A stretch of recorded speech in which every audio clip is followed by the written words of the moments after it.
Alright, this is our level 2 lesson for radioactive. I highly recommend that you check out the level 1 lesson before you proceed with this. That's going to make all this a lot easier to kind of get through. First thing though is the capo placed on the 2nd fret, if you weren't aware of that.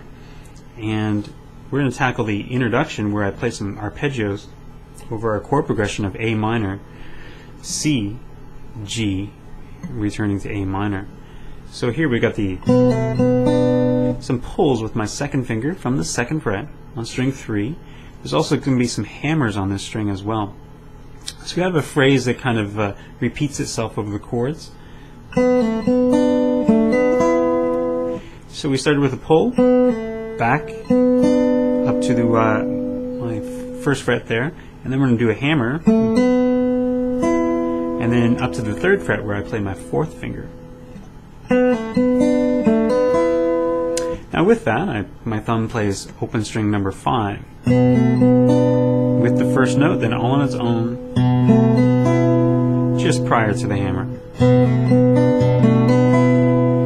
going to move our bass to the C. 1 note changes there. I get the high E, or high 1st string rather. Moving right along, we get our 1st phrase again with a G in the bass.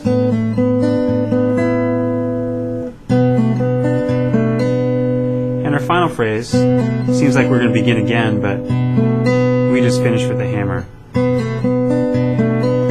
Phrase 1, now get the C in the bass with a higher note in the melody. Essentially repeating the melody here, but with a different bass note, the G. Back to the A in the bass. Alright, I play that through a couple times, and this leads us on to our verse. Now this is very similar to what occurred for our verse in the level 1 lesson, with the exception of I throw in my index finger playing pretty much string number 4 after the 2 bass notes. Right there, and then I jump up and grab the melody on string number 1 and 2.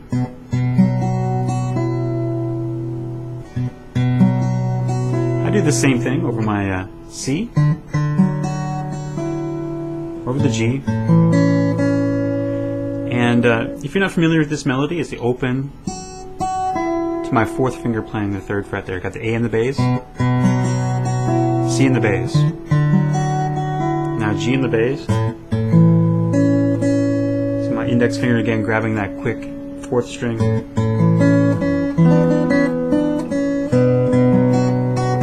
There's a D suspended there, or sus 2, D7 sus 2. Melody on string number 2. A lot of 2s there.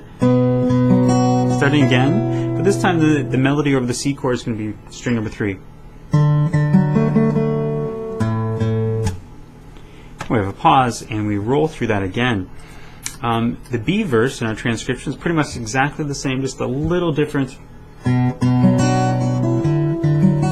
On our final D7 chord there,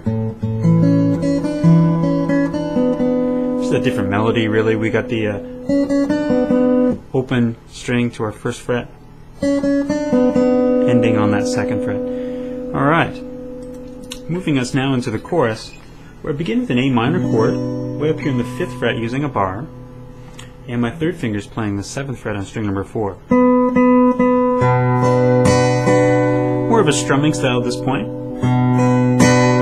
If you hit beyond the notes that are in the notation, don't worry about it.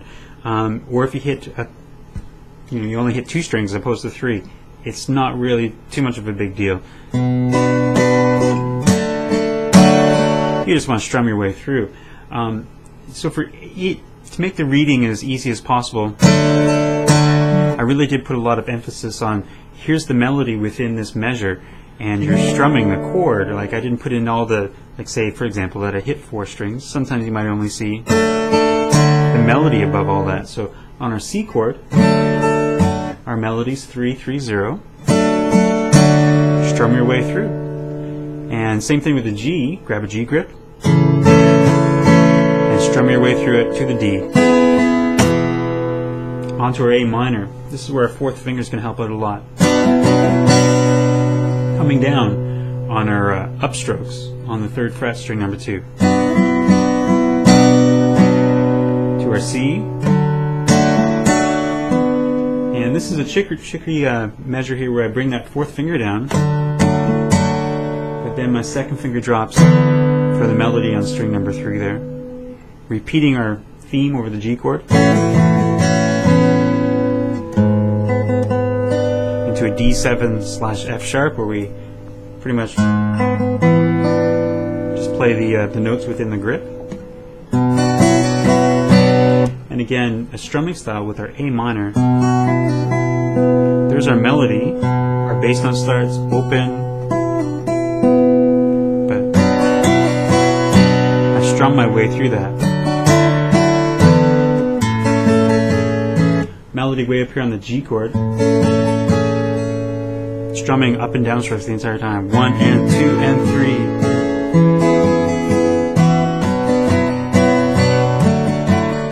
And it repeats itself. It's not like it's a simple style, but don't get bogged down with trying to hit exactly, I just got to hit string number 3 here. Do a down strum and try to maintain as much of the grip as possible, being if it's a C chord or a G chord, etc. Okay, level number 3 will get us into some of the percussion that I also added into the arrangement.